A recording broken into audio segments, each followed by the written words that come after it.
February 7th, Family Violence Class. Mario's on everyone's case again. Does this sound familiar, he says. When your girlfriend's been out, do you check her odometer to see how far she went? Don't everyone, Kelly says. How else do you know if she's telling the truth, Tiny asks. I'll take that as a yes for Tiny and Kelly. Thanks for your candor.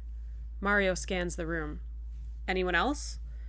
Or do you interrogate her about where she's been, listen to her answering machine, call her names, or isolate her from her friends? No, no, no, no. I shake my head. None of this applies to me. Or does it? I study the water beads pooling under the AC unit and remember about Elsa.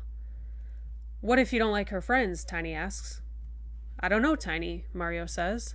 What if you don't like her friends? Then she ought not to hang with them. When Mario doesn't answer, Tiny continues, cracking his enormous knuckles.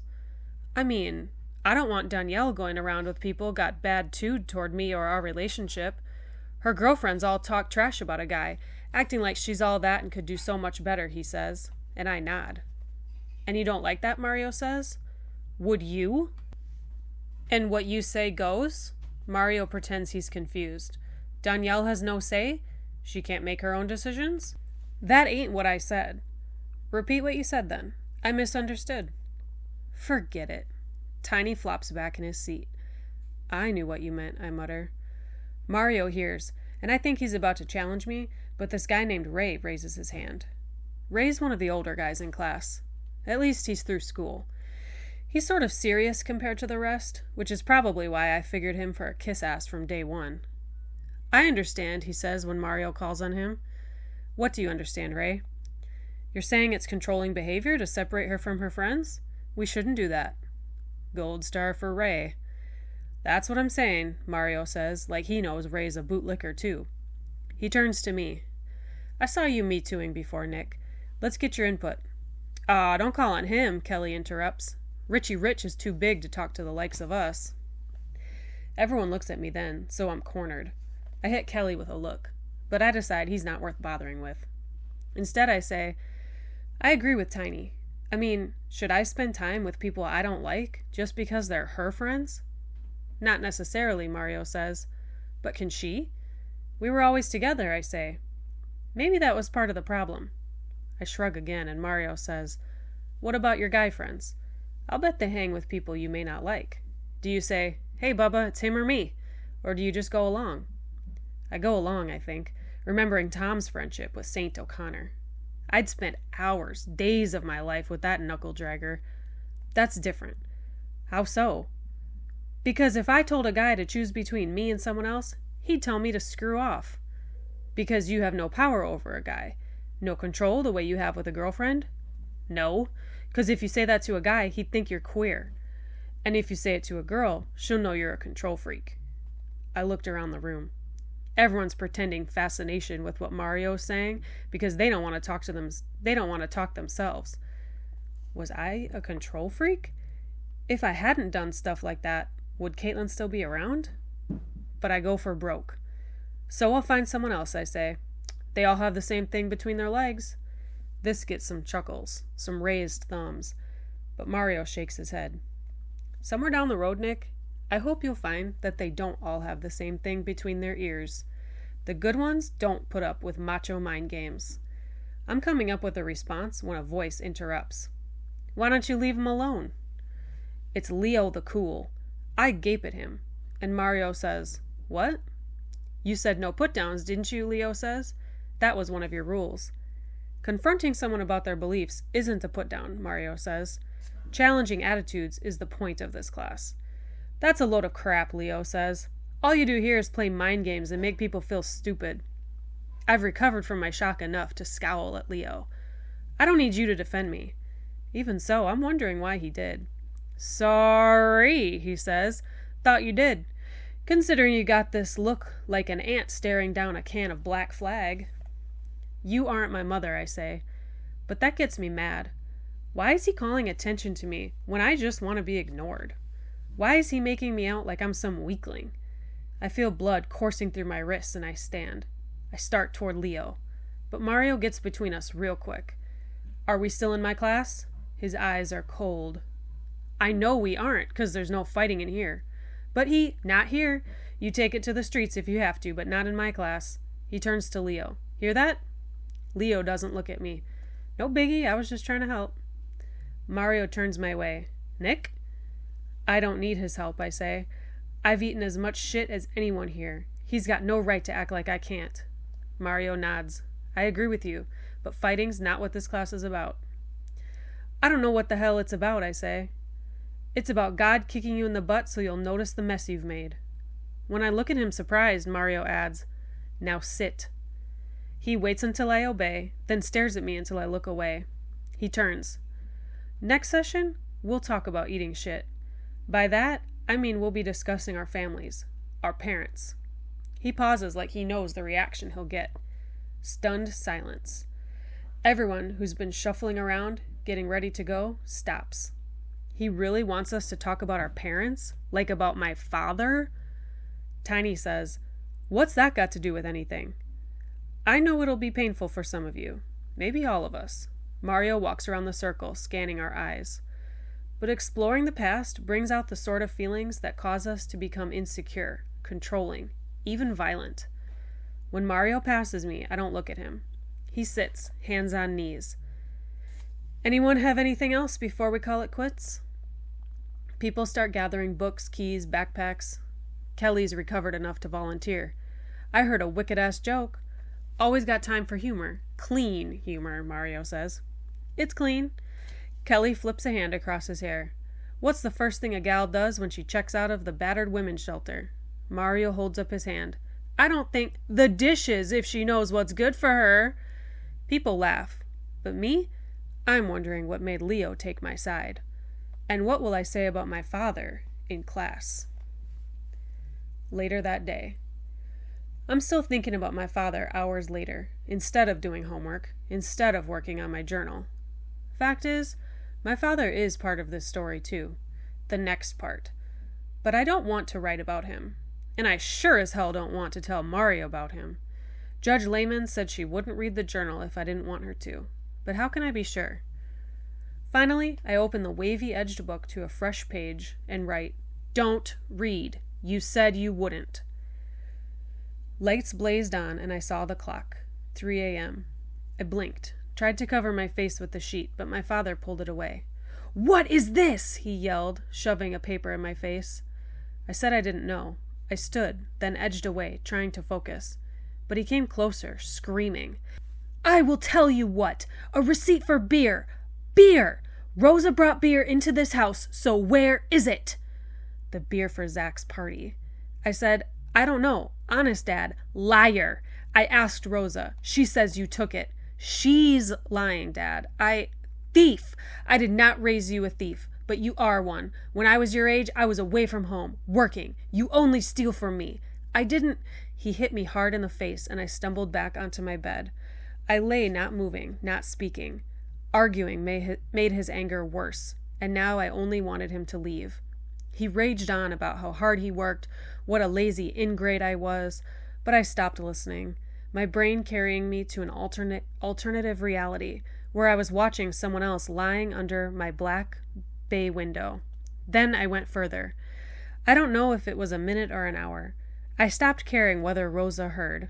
I don't even know if he hit me again. My mind took me to Caitlin. Finally he left. My cheek throbbed, and I knew I should go downstairs and ice it. Instead, I rolled over and fell asleep to the sound of his footsteps in the hall. February 9th.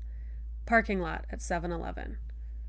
Monday morning, an hour before school, I hold the phone at 7-Eleven, truck exhaust belching in my face, watching a terrier trying to mount a shepherd mix behind the ice machine. Should I call? It's juvenile, I know, calling, then hanging up. But I haven't heard Caitlin's voice in days. Only every song on the radio crying her name. Finally, I dig in my pocket for change. Her number is comfortable under my fingers. A no-brainer. Then her voice. Hello? I twist the receiver above my head and take a sip of my big gulp Mountain Dew. Hello? Is anyone there? A group from school pulls in. I've seen them before, but I doubt they know my name. My friends don't hang at 7-Eleven. Hello? Hello? The line goes dead, and I walk to school, Caitlin's voice still in my head. That day, lunch hour. I'm actually reduced to eating in the cafeteria, and alone. I try to separate mac and cheese with a spork, unable to eat, though I was hungry a minute before. I think of Caitlin, the way she sounded this morning. Hearing Caitlin's voice always helped. Don't read. Friday morning, I stared into the bathroom mirror. My face was roadkill. I brushed my teeth, wincing at the tenderness inside my mouth, the puffy redness of my cheek. I should have iced it. I went to my father's room and stood in the doorway, waiting for him to glance up from what he was doing. When he finally did, I told him he needed to call the school. Somehow, I said, I didn't feel well enough to go. He just nodded. I told him to say I had the flu this time. He started to say something, but I walked away. Now was the only time I could get away with that. Did he ever feel bad? Never bad enough not to do it again. I went back to bed and lay there, half an hour, 45 minutes, staring at the ceiling. When I heard the garage door rumble up and down, I texted Caitlin to call me. Then I waited. She didn't call back. After 5 minutes, I texted her again. Then 3 more times. Still no answer. Where was she? Maybe she'd never call back, and I'd just drop off the face of the earth. I drifted back to sleep when the telephone finally rang. Where were you? I answered it. It was 10 minutes, Nick. I was in class. I heard voices in the background and looked at my watch. She'd waited until passing time to call. Bitch. I was worried when you didn't show up this morning, she said. I apologized for not chauffeuring her to school. I'm sick, if you care, I said. I knew I sounded pathetic, but I wanted her to be miserable like me, and she didn't sound miserable enough. She said of course she cared, she'd come over later. I told her no, because of course she couldn't see my face. I want to. I don't care if I catch anything. No. I said no. Fine, Nick. Be that way. Now she sounded miserable, but not for the right reason. Because I'd yelled at her, not because she missed me. You won't go to the game tonight without me? I asked. She didn't answer right away, and I told her never mind, sucking my lip. Go right ahead. It's just, everyone will expect me. Go ahead. Have fun with everyone. I won't go, okay? Go. I said I wouldn't. Go, you bitch! The background noise had stopped, and I heard Caitlin gulping back tears. Finally, she said, Don't be mad. I know I sounded selfish, but I thought maybe you'd feel better by tonight. I don't want to go without you. I didn't answer a second. I was a worm. Because I'd been mean to her. Because of my face and my father's hands. Because I was a worm. I'm not mad at you, I said, thinking, I need you. But I can't go tonight if I don't want to suit up. Oh. Call me again at lunch? I struggled not to add please. Kat called at lunch and after school, begging to come over both times. I wanted her to come. God, did I want her to, but I couldn't let her. Instead, I told her to text me when she got home. That night, she called during the game. When I asked if she missed it, she said, I miss you. I didn't believe her, but I fell asleep with the phone in my hand. February 12th. Hallway by Mr. Christie's classroom. Hello. Caitlin whirls to face me. I'd be lying if I said I wasn't trying to run into Caitlin. Since I figured out her new class schedule, I've even been bugging out of third period history, hoping to see her. After 2 weeks, it finally works. Nick, you're supposed to leave me alone. She starts to jog toward class. You're going to have me arrested for talking to you in the hall? I move closer and she stops. She carries a wooden hall pass and wears a pink dress, revealing a veil of freckles from days she forgot sunscreen. No, she says. I forgot my books all. I rein in the arm that's reaching for her and force my eyes to the floor. I know you didn't plan it, she says, her voice uncertain. She's thinking of something else. Did you call Monday? I've been getting hang-ups. What are you saying? I just thought, Caitlin, you hauled me into court. You had some judge order me not to call you. Chuckling at the absurdity of it. She hasn't left. I move 2 steps closer, the smell of her finesse shampoo calling up stupid memories of watching reruns together after school. Throw the order away, Kat. I have to go. She doesn't move. I'm going to counseling every week. I've changed. I make the big gamble. You feel the same way you always did, don't you? Her face tells me that's true. The hall is dead silent. The big wall clock ticks 9, 20 minutes until the end of class. Her eyes meet mine, and I think I see her hand move toward me. I reach for her. She flinches. Don't, Nick. Don't what? Who's talking to you? No one. Is it Elsa? Saint? They don't know me, Kat. I slide my hand onto her waist, leaning close. She doesn't pull away. Only you know me. You know I get stressed out, the way things are at home. I never told anyone else, just you. You were the only one who understood. I know. I can feel her breath on my face, blood coursing under my hand, the feel and smell of her sending my own blood rushing to all the same nerve endings. We stare at each other, and I see her giving in to the feelings. Then she turns away, saying, I can't take this. She hurries toward her class. I watch her go. Before she reaches the door, I say, I never loved you, you know. She stops for a second in the silent hallway. She lifts her chin and stares at me a long time. Finally, she says, Thanks, Nick. She shakes her head. Thanks for reminding me why I can't be with you. She slips into her classroom. I start to walk the other way. Something on the floor catches my eye. Caitlin's pen, dropped in her hurry to escape me. I recognize it from the way she bit the cap. I used to hate that, but now I pick the pen up and place it in my mouth, caressing her teeth marks with the tip of my tongue. Later that day, I still have Caitlin's pen when I pick up my journal at night. I've absolutely done my word count for this week, but now I just want to think about her, remember what it was like to be with her. You're still not reading this, right? 24 hours into my paternally imposed exile, the doorbell rang. No way could I answer it. My father, either asleep or gone fishing, didn't stir. Rosa's sneakers squeaked on marble below. I heard her tell whoever it was I wasn't home. The next voice was Caitlin's. She answered in halting Spanish.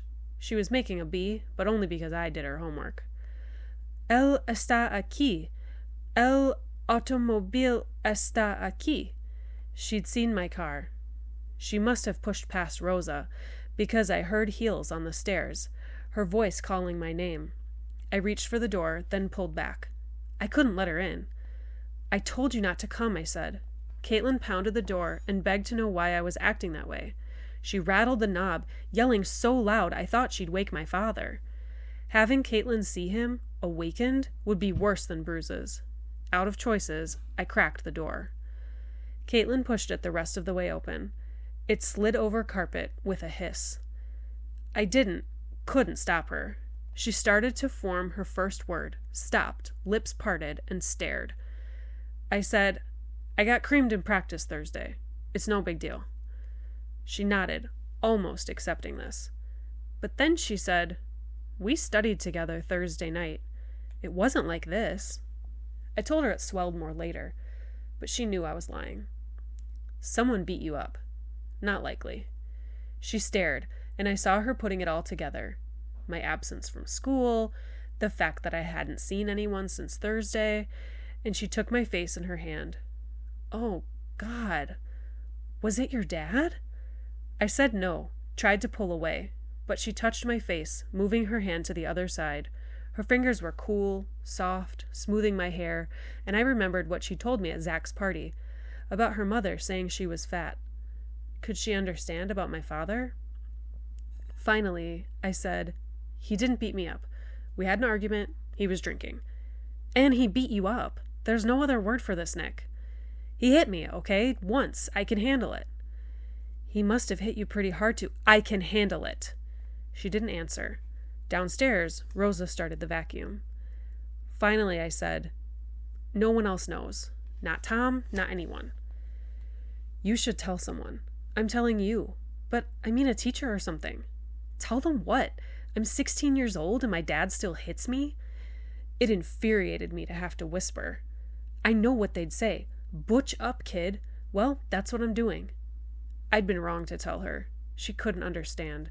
But to my surprise, she embraced me, her face sinking down my chest, and nothing hurt. I love you, Caitlin. The words escaped before I could stop them, too late to take back or pretend I was joking. I waited for her to recoil. Or maybe she'd say she loved me too. Could she? Please say it, Kat. Please. I love you too. February 14th.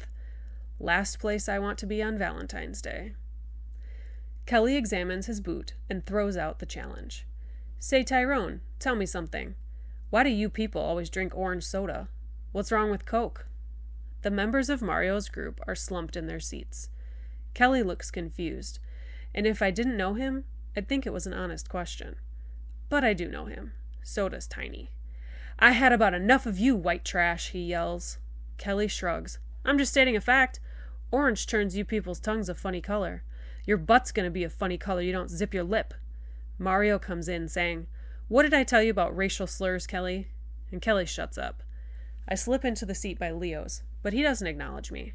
I don't care. All week I've dreaded what Mario calls Family Day. I'm planning to say I live with Uncle Henry and Aunt Em and our dog Toto. Scary thing is, people here would believe me.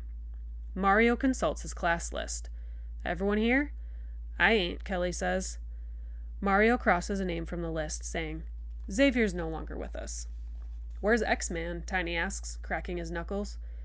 County jail for violating his restraining order. Mario shakes his head. Let that serve as a cautionary tale for you boys. Mario lets that sink in. Then he pulls a chair up to the circle, turns it backward, and sits. Today we'll be talking about families. Our parents in particular. What's that got to do with anything, I ask? All part of a generational cycle, Mario says. What happens at home's the cornerstone of your other relationships. So if your daddy beats on you, you'll hit your own kids? Kelly asks. I look at him and he curls his lip. I turn away. Not necessarily, Mario says, but it's a risk factor you'll have to understand and deal with. Then, before anyone can use any stall tactics, he says, Now who's first? Silence. All eyes on Mario. Usually when he asks a question, someone will jump in, just to get it over with. But knowing one another makes it both easier and harder to talk, and no one's touching this one, especially after what Mario said about generational cycles. Mario's eyes roll across the circle like a roulette ball. Finally he stops. He picks his victim. Nick, you live at home. What's your family like? I shrug, feeling my skin tighten around my forehead. All right, I guess. That's descriptive. I try. Try harder. Tell me about your father. He's my hero, I say, then try to swallow. A self-made man living the American dream. I'm quoting one of my father's speeches. Next comes the part about how he came from Greece at 16 and learned English reading the Miami Herald. What's he do? He's an investment banker. Those are the sharks. The guys who buy the companies in trouble, then sell them off. Impressive. He must work hard. Mario walks toward me. He ever get stressed out? He's fine, I say, squirming. We get along. What about when he gets mad? Everyone gets mad sometimes. What's he do then? Not much. Yells sometimes, doesn't everyone? Around the circle, others nod, except Leo, who stares out the window. Do they know I'm lying? A fine relationship. Mario smiles, walking behind me and putting his hands on my chair back. How's he show he loves you, Nick? My stomach tightens, and I remember a long-ago Dolphins game with some lawyer and the lawyer's son. My father bought me a jersey, even high-fived when the Finns scored an overtime field goal. For months after, I'd slept in that shirt. We never went again. I say to Mario, we're not into that touchy-feely crap. Sorry to hear that, he says, touching my shoulder. Feels good sometimes, knowing someone cares. I shrug his hand away. Make you nervous, talking about your family? When I don't answer, he says, No one makes fun of anyone here, Nick. What about your mother? I stare ahead. That's easy. I haven't seen her since I was 5. I lean back in my chair. Someone else should talk now. Mario nods, and there's another silence.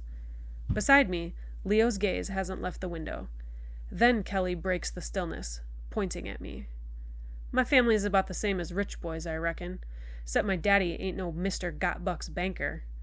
He pulls a sinewy hand through his hair. He raises me and my sisters, though. Got a temper, but we get along most of the time. And the rest of the time, I ask, before I realize my lips have moved? Are other people's fathers like mine? Like I said, he's got a temper. Don't hit us or nothing. Mostly just put downs, stuff like that. Don't hurt anyone none. Not once you build up that scar tissue, Mario says, and Kelly nods. That's about right, I guess. Poor babies, Ray, the older guy, says beside me. Their daddies put them down. Watch it, Ray, Mario says, no personal attacks. But that's what's wrong with this country. Right there. He points a finger at Kelly. Children rule the house because their parents won't raise a hand. Just withhold TV or put them in the corner. You got it, baby, Kelly says. America, love it or leave it. Don't you burn my flag, you commie Cuban. Ray says, I'm from America too. Just not your fast food Disney World America. My parents came here on a raft. Papa broke his back in the fields, leaving me to be a man from when I was 7. When he was away, I got into 2 shares of trouble. But when he was back, he whipped us all into shape, including Mama. That's what kids need, discipline. What I see in this room sickens me. He stops. Below, the train roars by, and I want to protest the injustice of what Ray said, but I don't. No one does, and I wonder if it's because Ray's life is as familiar to them as to me. No way to tell. Beside me, Leo is silent, but his eyes are dark. Tiny and AJ speak now. AJ saying his father's an all-right guy, his mother's a doormat. To my surprise, Tiny admits being sexually abused by his mother's boyfriend. Through it all, Leo remains motionless, teeth parted, until I wonder if he's sleeping. Finally, he's the only one left. Mario nods at him. Will he refuse? He often does, saying he doesn't have to talk. But now his black eyes seek Ray, and he speaks like the rest of us aren't here. I'm one of those kids you talked about, policeman. Ray flinches when Leo calls him that, and I know why. Ray never told us what he did. It looks pretty bad for a cop to be in a class like this. I live in the Grove, the good part. Drive a nice car, go to a private school, so I've got it made according to you. And you're right about one thing, policeman. No one lays a hand on me. Ray's eyes could melt glass. Leo doesn't look away. You think you know who I am? Leo demands. My mother married Hector when I was 3, telling us what a good man he was. From the beginning, I heard screaming, lying in bed at night. By the time he started hitting her in front of us, there were 2 more kids, a Mercedes, and my brother and me at Wentworth Academy. Felix and I were twins. He was a few minutes older, but I was bigger, so I was in charge. We shared a room and had a secret language we used in school until they put us in separate classes. Even so, when Felix broke his finger playing ball, my own hand hurt so bad I couldn't write. We weren't identical, though. I looked like my mother. Felix had our father's blue eyes. My mind wanders to Tom, and suddenly I ache for a brother. Beside me, Leo's still talking. Hector had it in for Felix. He used to take me and my half-brother and sister to get McDonald's or whatever, but he'd leave Felix home. I'd try to stay home too, but Felix would say, Go ahead, I'll just get reamed if you don't. So I'd bring him back whatever I got, candy or toys from birthday parties. One time I brought back ice cream. It melted chocolate all over Hector's leather seats. Hector sprung a leak then, screaming, You little bastard, you did this for your shit brother. He drags me to our room. My brother's making a model car, and Hector says, Hit him. No, I said. But Hector's by my ear, screaming, You weakling, you turd, I'll smash him worse if you don't. And finally my fist moved without me. I blacked my brother's eye. This is such crap, Ray yells in my ear. He's making this up as he goes along. Leo starts toward him, but Mario says, Simmer down, Ray. He holds up his hand, and when Ray sits, Mario says to Leo, Go ahead. Leo sits, and I watch him. That was when we were 9. After that, Hector knew how to hurt us. Hector wanted me to like him, but I hated him because of Felix. So if Felix did something wrong, Hector made me beat him up. Or sometimes he made Felix hit me, and he'd scream, Don't let him beat you! Fight back, little girl! Like I was his prize rooster. And finally I hated Felix, because he got me in trouble. I stopped playing with him, stopped bringing things home, wouldn't even talk to him at school. I had my own friends. The violence stopped then. Hector had what he wanted. But when we were 12, Felix swallowed a bottle of pills. My mother took him to the doctor, and they made him puke, sent him home like nothing happened. By then, I hadn't spoken to my twin brother in over a year. Leo stops, running a hand across dry eyes, and Mario says, You okay to go on? You don't have to. I'm fine, Leo says. I don't want to push you, Mario says. You aren't, Leo says. I'm fine. Leo continues, his voice even, like reciting the multiplication table. The day Hector and I were supposed to be partners at his father-son picnic at work, I woke up feeling sicker than I'd ever felt. 10 minutes later, I look out the bathroom window over the driveway. There's a police car outside. The doorbell rings, and I go downstairs, stand behind Mama. Leo jabs a finger at Ray. She's talking to one of your kind. He tells her my brother's dead, like he was asking for donations to the police athletic league. I ran back upstairs. I knew Felix was there, but when I got in our room, his bed was made. Even his bear, the brown teddy bear he'd hidden from Hector, was sitting on top of his turned-down blue sheet. He made the bed and walked to the train station. That one right there. Leo gestures toward the window, and we all look out at the elevated train. He pushes his knees forward and rests his elbows on them, looking at us as if he expects us to speak. There's nothing to say. Outside, the train roars by. I watch it, listening to the background music of Leo's voice. At the funeral, I saw my mother pretend to cry, her friends pretending to comfort her. The priest prayed God would spare Felix's soul, and people shook their heads because he'd committed such a grievous sin. I hated them. I hated the ones who sympathized, and I hated the ones who judged. Mostly, though, I hated Felix for being weak.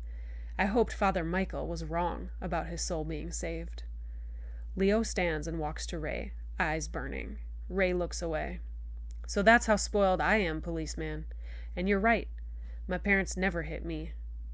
We're all silent a moment, hearing the hum of fluorescent lights.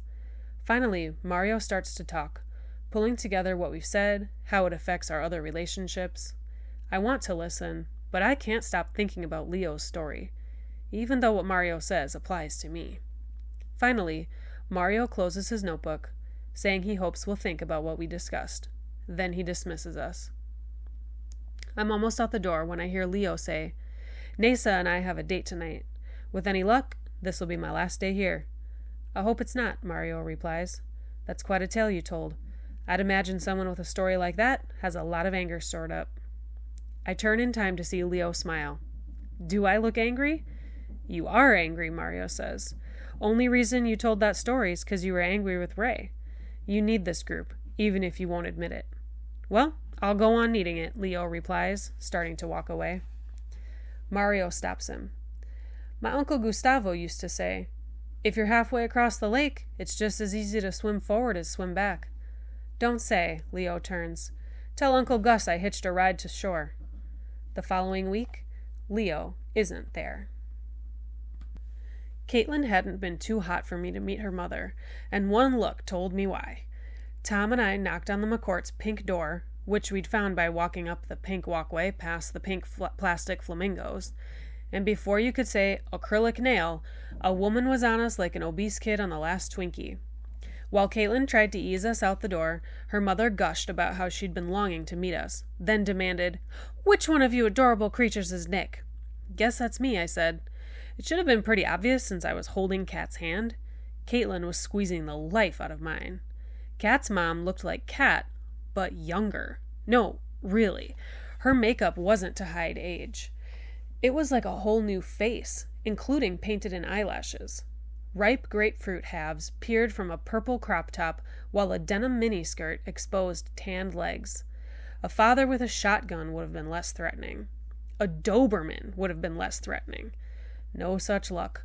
Mrs. McCourt's eyes dissected me, checking off clothes, watch, Nikes, before smiling. "Caitlin said you were handsome, and she was right." "Thanks, I think." Done with me, Mrs. McCourt turned her ample searchlights on Tom. "And you must be Lacey Carter's boy." She squeezed Tom's biceps. "Your mother and I have spoken extensively about my giving makeovers at the club." Caitlin said, "We have to go, Mother." Mrs. McCourt told Caitlin not to embarrass her. She moved still closer to Tom, and Caitlin tried to get between them. Mrs. McCourt gave Tom's arm another squeeze. "Besides, it's not often we have male visitors. Boys haven't exactly been rioting on your front lawn, have they, Caitlin?" Finally, Tom mumbled something about needing to pick up his date, and we got away. Getting into the car, I noticed something around Caitlin's neck. A silver bead chain with charms. Trendy and stupid. I fingered it, leaning across the seat to look. "Did your mom give you that?" I asked. Her mom was embarrassing, and so was the necklace. "What's that supposed to mean?" "Just doesn't look like something you'd wear." She touched it. I got it in the Grove with Peyton. I think it's cute. You think wrong, I said. It doesn't go with what you're wearing, and it's totally blue collar. It makes your neck look too short for your body, too. Caitlin didn't move. Take it off, I said. Nick, Tom's voice from the back seat. What? I slammed my arm down on the backrest and faced him. What is your particular problem? I turned back to Caitlin. I said, take that stupid thing off. It's all right, Tom. Caitlin removed the necklace and held it up. Maybe it doesn't work with this outfit. Peyton chose it. Last thing you need is to dress like Peyton, I said. Kat hung the chain around the stick shift. We drove a block before I picked it off and threw it out the window. Cheap metal hit pavement with barely a clink. I put my arm around Kat. She moved away. I pulled her closer. Don't you want to be close to me? That's what love is all about. Caitlin didn't respond, but she didn't shy away. February 23rd. Hallway behind the Fruitopia machine. The roses are white, veins of green through their petals, a plastic vial of water attached to each stem. I glance over my shoulder, then turn the dial on Caitlin's lock. 434-0. Same as always. It gives way. In the empty hallway, I study the contents. Books crammed in, a card from Liana, a stuffed bear straddles Caitlin's history text. Beside me, something clicks. I turn. Just the clock. It's 5 minutes into first period. I lay the bouquet across Caitlin's books, close the door soundlessly, and set the lock to 0. Happy birthday, kitty cat. Later that day, it wasn't like I'd never screwed up with Caitlin before. I had, but before I'd always been able to get her back. I just had to keep trying. The evening had been a bad one. Caitlin had barely spoken to me since I threw her necklace out the window. She'd whispered with Liana, laughed at Tom's dumb jokes, and ignored me. I could tell she couldn't wait to get home, but I couldn't take her there. If I took her home now, it would be over for sure. Out of ideas, I dropped Tom and Liana off, then pulled into my own driveway. I walked around and threw open Caitlin's door. She didn't move. Take me home, Nick. My curfew's... I know when it is. Just stay 15 minutes, okay? Caitlin's eyes searched my face, the car, the deserted street, and I saw anger replaced by resignation. She'd go. I grabbed her hand and pulled her from her seat and down the gravel path before she could change her mind. The iron gate behind my father's house was painted white each spring, but it was October, and the metal was weathered by sea spray, heavy with paint-covered rust. I pulled it. The latch creaked open. Our feet met cold, dry sand. I slipped off my shoes and motioned to Caitlin to do the same. Again, she begged me to take her home. I could hear tears in her voice. 15 minutes, I repeated. I was lying, but it didn't matter. She'd either forgive me everything or hate me forever. Please, Caitlin. Caitlin sighed and threw her sandals by the gate. I tried to take her hand. She pulled it away, but followed me down the shelly slope until we reached the shore. There were never many stars there, but the light bleed from downtown lit our way. I led her to an outcropping of rocks by the seawall, away from the main beach. I pointed at the water and whispered to her to watch. I waited. Ahead was nothing but black water. Caitlin started to look away, but I pointed again. Finally, a dorsal fin emerged, a bottlenose, a tail flipping through surf. Then another. 2 dolphins played in the night ocean. They disappeared and surfaced again. I nudged her. Worth it? She ignored me, staring straight ahead for another few minutes. I was freaking. This was all I could give her, all I had, all I was. If she couldn't understand why I'd brought her here, it was over. Over. But finally, curiosity took hold, and she said, How'd you know they'd be here? I told her they always were. I'd first seen them when I was 8. I leaned back on the sand, trying to figure out the best way to tell the story so she'd know what it meant. Finally, I said, I was camping out, lying here almost asleep, when I saw a dark shape behind these rocks. At first, I didn't know what it was. Then it moved, and I saw it was a man. Big guy, maybe 6 feet tall. Hair all around his shoulders. A homeless person, I figured. He demanded to know who I was, what I was doing here. I tried to sound brave when I wasn't. I told him my name and that this was my house. He laughed. He said I didn't act like it was my house. In fact, it was his house. I snuck a look at Caitlin. She was listening, interested. Good. He came closer, I said. His voice sounded rusty, like he hadn't said a word in years. He told me how he'd built the house in 1925. You were nowhere to be found, my boy. A Johnny-come-lately I'd call you, or an intruder." He pointed to the water. "Why, that dolphin's been here longer'n you have." I started to smart off, saying there were no dolphins around except at the seaquarium. But before I could finish, one leaped through the air like someone had held up a fish. I stared at it, then him. I asked him how he'd done that. He whispered, "She knows me. Showed up after the big hurricane of 26. He told me his name was Desmond Rogers. He'd come to Miami in 1925. Before that, he was a Manhattan banker who'd hit it big in the stock market. But his wife, Gabrielle, had tuberculosis. The doctors recommended a warm climate, so he'd moved to Key Biscayne wilderness then, and built a mansion by the sea. He pointed toward my father's house, and a light appeared in a third-floor bedroom. Probably the maid, but I was 8 years old, so I saw ghosts. Meanwhile, the dolphin was hanging in the water, like it was listening to the story. I leaned back, remembering. Caitlin's voice interrupted me. "I'm not stupid, you know." She drew away. "I've heard the story before. It's an old legend, so I know it didn't happen to you, Nick."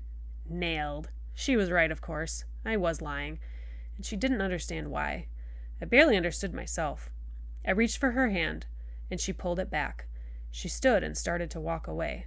"Wait," I said. "I don't think you're stupid. I had to get you to stay. I couldn't let you be mad at me. I had to explain.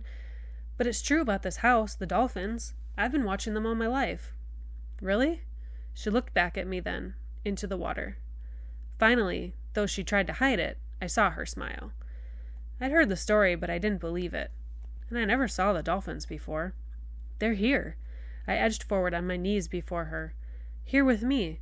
I never told anyone else the story. They wouldn't understand. They'd think I was a wuss." I realized it was true, not just some line I was handing her to get her back. It was like I'd always wanted the story to be true, and Kat made it so. I said, "Please come back, Caitlin." She nodded and sat a few inches from me. "Tell me then." I reached for her waist. She pulled away but let me hold just her fingers. I continued with the story. Desmond and Gabrielle had lived in the house only 9 months. Gabrielle's health was improving, and they thought maybe they'd leave soon. But the storm changed everything. There was no television those days, no tracking maps with computer animation, or weathermen screaming to board up the windows. So when the wind started howling, no one knew what it was. By midnight, coconuts hit the roof, and at 1 o'clock, some windows broke. But the house was secure. So at 2, when the winds calmed and Gabrielle wanted to check on Wotan, their German shepherd, Desmond rolled over and went to sleep. I paused dramatically at that point and moved nearer to Caitlin. She snuggled close. The dolphin's sound rose and fell. I went on with my story. The winds began again. The calm had been only the eye of the storm. But the next morning when Desmond woke, he was alone. He called for Gabrielle. No answer. Finally, he ran onto the beach. In the yellow light, everything had changed. Palm trees overhung the sand like bridges. There was debris everywhere. No Gabrielle. Desmond saw someone's roof a little ways along the beach. Underneath was Wotan's body. When Desmond looked at the shoreline, he realized his house was the only thing still standing. I turned to Caitlin. Desmond walked for hours, calling Gabrielle's name. Nothing. Finally, as night fell, he heard a sound from the sea. He hoped it was Gabrielle. Instead, there was a dolphin jumping in the surf. Strange thing was, there'd never been dolphins near Key Biscayne before. Days later, a reporter photographing damage by the lighthouse found a woman's body washed ashore. It was Gabrielle. Caitlin slid next to me. My fingers stretched to touch the ends of her hair. My other hand was trapped in hers. For years, there was just the one dolphin. One dolphin and a lonely old man in his mansion. Then one day, the old man disappeared. No one ever saw him again. But from that day, there have always been 2 dolphins in this cove. My father bought this house from the bank when I was a kid, I told Caitlin, but I've never brought anyone here to see the dolphins but you. I stopped talking, feeling a force like invisible hands pulling me toward Caitlin. I leaned to kiss her. She kissed back, and I knew I was forgiven. We sat, listening to the roar of the surf. Finally, Caitlin said, "I wasn't mad at you." In response to my, "Yeah, right," look, she added, "Well, not mostly. I was freaking out about you meeting my mother." "Why? She's beautiful." I was trying to make Caitlin feel better. Caitlin twisted her head, maybe to see if I was serious. That's the problem. Her life revolves around being pretty. What do you mean? Just what I said. An eternity putting on makeup, doing her hair, hours reading Vogue, and even my 17 if I don't hide it. And in her free moments, she works on me. All these suggestions about my hair, my makeup, saying I should lose 5 more pounds. I wish I had your youth, she says. I wouldn't waste it like you do. And I believe her. She was coming on to Tom tonight. He's 15. She's 40. I was so embarrassed. I kissed her again. Don't be. I am. And my father's no better. Remembering she was talking to me, Caitlin backed up. I mean, he's not like your father. He doesn't hit me. He doesn't have the time to even look at me. My mother says it shouldn't matter as long as his massive monthly support payments keep coming. I know she's right. But you want more? Is that selfish? When I shook my head, she said, I'll never get it.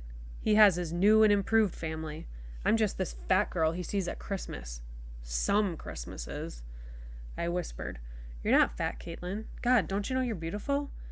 I held her hand to my face, kissing her fingers, taking them one by one into my mouth, loving even the taste of salt sand under her fingernails. Caitlin drew closer, and only when she eased her body practically on top of mine did I pull away. Screw them, I said. Think of them as sperm donors. They've done a lot for us, right? Caitlin looked at me, stunned. Then a whisper of a smile crossed her lips.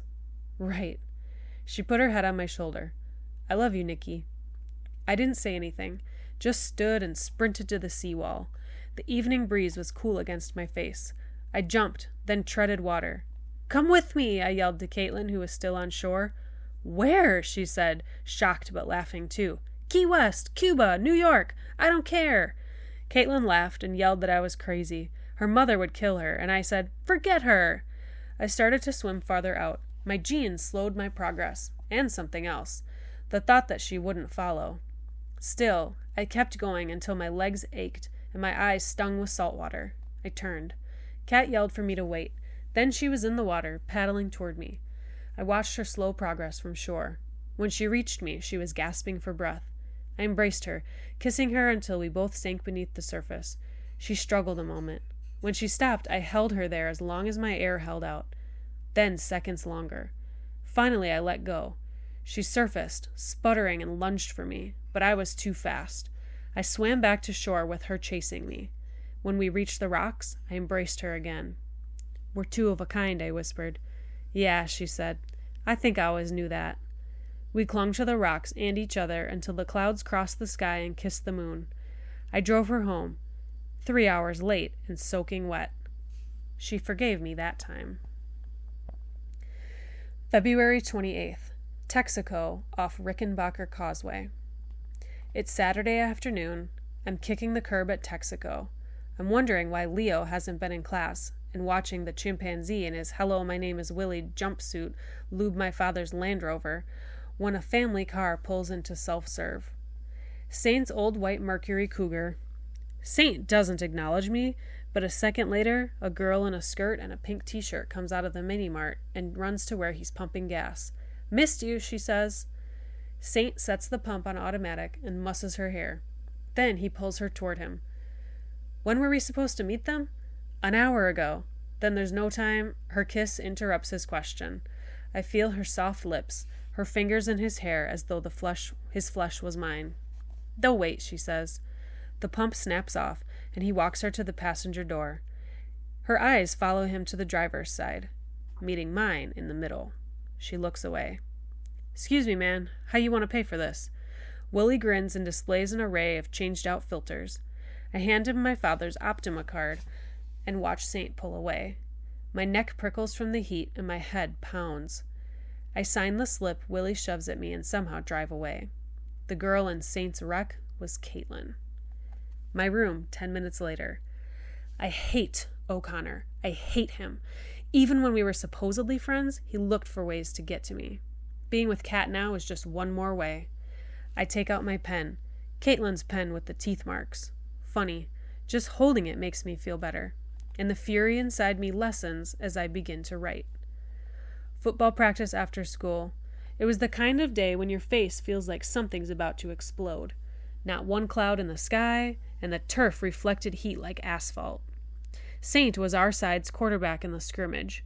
Coach Lowry was prepping him to start next year, and I envied his size and gun-like arm. We came from our huddle, and Saint swaggered into position. Dane Ziegler snapped the ball, and I faded left like I was supposed to. Saint ran down the center. The defense bore down. Saint had to pass. He looked right, then left. His eyes locked onto an open receiver. Me.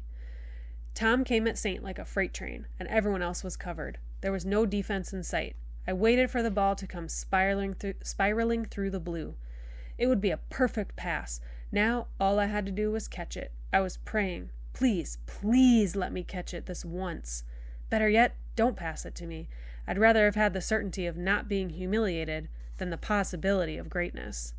Still, my legs carried me toward the end zone. Across the 40, the 35, the 30, Saint raised his arm. He threw it away. Lowry's whistle shrilled. Intentional grounding, 10-yard penalty, loss of down. His voice boomed over everything, even my heartbeat. Shoot, O'Connor! Why didn't you pass to your open receiver? He jutted a thumb at me. O'Connor said he hadn't seen me, and Lowry tore the whistle from his mouth. Does this look like a pacifier? Was I born yesterday? You was looking right at him, boy! Lowry's fists flailed like rudders for his boat-shaped frame. He knew Saint had taken the penalty rather than risk losing possession if I fumbled. My initial relief vanished. I glanced at Tom to see if he was looking. He turned like he hadn't noticed. God, I'd screwed up without even the chance to screw up. Lowry finished yelling. Practice was over, and I trudged toward the showers. Lowry's voice followed me. And you, Andreas, push in that lip. Be a man for once in your pathetic life. Yes, sir. I grinned and moved forward. Saint walked next to me, smiling. As on the field, he looked me straight in the eye and said, Sorry, Nick, didn't see you. Yeah, right. O'Connor asked me if Caitlin and I were going to Zach's Thanksgiving weekend. I said I was thinking about it, then slowed to a crawl until finally he passed. When we got to the locker room, I stripped naked and stepped under the stinging shower spray. Communal showers are the most bizarre experience in the life of an American male. You're naked, wet, with 20 other naked guys, any one of whom would take a whiz on your feet soon as look at you. The whole time you're trying to stare at anything except the obvious. Impossible, because deep down, you want to look. Just as a frame of reference, you know? I mean, I knew I was one of the smallest guys on my team, but was I also the smallest? Did height equal size? In other words, was I a runt in more ways than one? And could you even get a fair idea in the shower with the warm water gone? No answers here. I was too afraid of the word queer to look. Tom stepped out, wringing his hair with both hands. He said we needed to talk. I nodded and started to rinse off. The reason I'd been considering the subject of height equals size was Caitlin. We'd been going further lately, first in the front, then the back seat of the Mustang. I was pushing for the home run, as Tom called it. It would be my first time, and Kat said she was a virgin too. She said she was scared, but I knew I could talk her into it. Zach had invited the group to spend Thanksgiving at his parents' house in Key West. I'd make my move then. But could I come through when the time came? I threw a towel around my waist and headed for my locker. Tom waited, naked as Shaquille O'Neal's head. The big guy had no qualms about nudity. He stood, staring at the abs six-pack he'd worked so hard for. I looked everywhere but down. Oh, Tommy, I said breathily, we have to stop meeting like this. Those lips, those eyes, you're feeding my latent homosexual desires. More like your inferiority complex, little man. Tom flexed, then took his clothes from his locker. Hey, I've been meaning to talk to you. I said we talked a lot. I saw more of him than his parents did. I winced at his still naked butt. Much more. You think you're funny. Serious, Nick. It's about Caitlin. You still don't like her? He looked surprised, then said, I like her fine. It's you, Nick. What's that mean? You're acting weird. Suddenly, Tom was all into getting dressed. He pulled on his pants and fished in his locker for shoes. A bunch of other people joined us, and I knew he wouldn't talk now. Gotta go, I said. I'm meeting Caitlin by the chorus room. Tom's voice stopped me. Well, that explains that. What explains what? This is the first practice in 2 weeks. She didn't text you at 3:15. It's like she's got a curfew and she's reporting in. Today she had rehearsal, so you knew where she was. Yeah, Tom. Kmart was fresh out of chastity belts. It's not funny, Nick, and I'm not the only one who's noticed. I headed for the door. My clothes felt heavy with wet heat. Saint stood talking to Dane. As I passed, I heard Saint whisper, "He always takes everything so damn personal." Tom followed me out. "Would you wait? I don't want to get on your case. God, you're my best friend, but you're not acting normal." "I mean, that was rotten. Throwing her necklace out the window. You call her names, too. Probably don't know you're doing it, but it's cruel." "I'm cruel now? You think I beat her up or something? I didn't say—" Tom kicked a stray asphalt pebble. "You don't, do you?" I glared at him until he added, "Nah, I know you don't, but you should act nicer to her." A crowd headed toward the activities bus. Some were from chorus, but Caitlin wasn't there. Where was she? And with whom? I'd said I'd pick her up, but she should have come out. I turned to Tom. "Guess we should be like you and Liana," I said. "What a symbiotic relationship that is.